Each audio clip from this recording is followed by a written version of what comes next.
আসসালামু আলাইকুম প্রিয় দর্শক। এখন যে নিউজটি আপনাদের সামনে উপস্থাপন করব তা হচ্ছে যে প্রেসিডেন্টের সঙ্গে শেখ হাসিনার শেষের দিকের দিনগুলোতে ভালো সম্পর্ক ছিল না। এমনটাই একটি রিপোর্ট প্রকাশ করেছেন জনতার চোখ মতিউর রহমান। আমরা ইতিমধ্যেই জানি যে একটি সাক্ষাৎকার নিয়েছিলেন মতিউর রহমান প্রেসিডেন্ট শাহাবুদ্দিন চুপ্পুর এবং সেটা নিয়ে তুমুল সমালোচনা হয়েছে, তুমুল আলোচনা হয়েছে এবং রাষ্ট্রপতির অপসারণ চাওয়া হয়েছে সেই ঘটনাকে কেন্দ্র করে। এখন এই আ তার কয়েকদিন পরেই এই নিউজটি ছাপানো হয়েছে। মানবজমিনের আরেকটি আ শাখা যেটা জনতার চোখ বলে একটি সাইট আছে সেই সাইটে এবং সেখানে বলা হয়েছে প্রেসিডেন্টের সঙ্গে যে কারণে প্রধানমন্ত্রীর সম্পর্কের অবনতি ঘটেছিল। ক্ষমতা এখানে যে পুরো নিউজটি দেওয়া আছে যে ক্ষমতাচ্যুত হওয়ার আগে প্রেসিডেন্ট শাহাবুদ্দিনের সঙ্গে প্রধানমন্ত্রী শেখ হাসিনার সম্পর্কে চরম অবনতি ঘটেছিল। অন্তত ২ টি বিষয় নিয়ে মানে দেখা সাক্ষাৎ পর্যন্ত বন্ধ হয়ে গিয়েছিল। তারপর সুপ্রিম কোর্টের আপিল বিভাগের বিচারক নিয়োগ ও শ্রম আইন সংশোধন নিয়ে বঙ্গভবন আর গণভবনের মধ্যে চিঠি চালাচালি হচ্ছিল এবং রীতি অনুযায়ী প্রধানমন্ত্রী বিদেশ সফর শেষে দেশে ফেরার পর প্রেসিডেন্টের সঙ্গে সাক্ষাৎ করেন। কিন্তু ব্যতিক্রম দেখা গেছে যে শেষ ২ টি সফর উনার চীন ও ভারত সফরের পরে সেই জিনিসটি দেখা যায়নি। সম্পর্কের অবনতির এমনটাই ঘটেছিল যে প্রধানমন্ত্রী বঙ্গভবনের দিকে পাই বাড়াননি। এই যখন অবস্থা তখনই বিচারক নিয়োগের প্রশ্নটি আসে সামনে। গণভবন বা আইন মন্ত্রণালয়ের তৎপরতা দেখে প্রেসিডেন্ট বিরক্ত হন।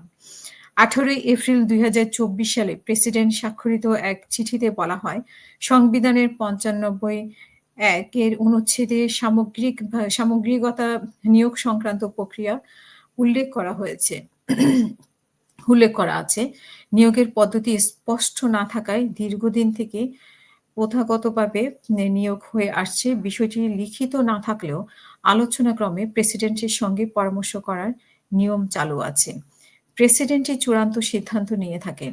এই নিয়ম ভঙ্গ করে প্রধানমন্ত্রীর অফিস থেকে বঙ্গভবনে একটি সারসংক্ষেপ পাঠানো হয়। সারসংক্ষেপ বহনকারী ব্যক্তি তাৎক্ষণিকভাবে প্রেসিডেন্টের স্বাক্ষরের জন্য চাপ দিতে থাকে। এতে বিরক্ত হয়ে প্রেসিডেন্ট পাল্টা একটি আ চিঠি পাঠান সই না করেই। এতে তিনি বলেন যে যেভাবে সারসংক্ষেপ পাঠানো হয়েছে তাতে প্রেসিডেন্টের এখতিয়ার নিয়েই প্রশ্ন তোলা হয়েছে। প্রেসিডেন্ট লেখেন, "আমি কিছুই জানি না অথচ আমাকে চূড়ান্ত অনুমোদন দিতে হবে।"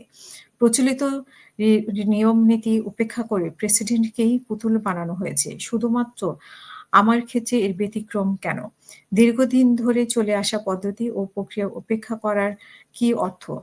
আইনমন্ত্রী প্রেসিডেন্টের সঙ্গে পরামর্শ করারও প্রয়োজন মনে করেননি। সব মিলিয়ে প্রেসিডেন্ট ব্যথিত হন। এটাও উল্লেখ ছিল চিঠিতে এবং এই চিঠির অনুলিপি দেওয়া হয় প্রধানমন্ত্রী, প্রধান বিচারপতি ও আইনমন্ত্রী দপ্তরে। ওদিকে প্রচলিত শ্রম আইন নিয়েও ভিন্ন মত দেখা দেয়। আলোচনা না করেই প্রেসিডেন্টের স্বাক্ষর নেওয়ার জন্য সংক্ষেপে পাঠানো হয়। এতে প্রেসিডেন্ট মনঃক্ষুণ্ণ হয়। এতে করেই বঙ্গভবন এবং গণভবনের সঙ্গে সম্পর্কের অবনতি ঘটতে থাকে। সম্ভবত এইসব কারণেই হাসিনা ৫ই আগস্টে ক্ষমতা ও দেশ ছেড়ে পালিয়ে যাওয়ার সময় প্রেসিডেন্টের সঙ্গে টেলিফোনেও যোগাযোগ করেননি। আমরা এটি জনতার চোখে পেয়েছি। আমরা এর সত্যতা অবশ্যই আরো বিস্তারিত হয়তো আমরা জানার চেষ্টা করব। তখন আপনাদেরকে আপডেট দেওয়ার চেষ্টা করব। আসলেই ঘটনাটা সত্যি কিনা প্রেসিডেন্ট এবং নাকি বিভিন্ন আলোচনায় আসছেন বলেই চুপ্পু সাহেব বিভিন্ন আলোচনায় আছেন বলেই সেটাকে পাশ কাটানোর জন্য এসব নিউজ করা হচ্ছে কিনা সেটাও আমাদের খতিয়ে দেখতে হবে। সবাই ভালো থাকবেন। আল্লাহ হাফেজ। আসসালামু আলাইকুম।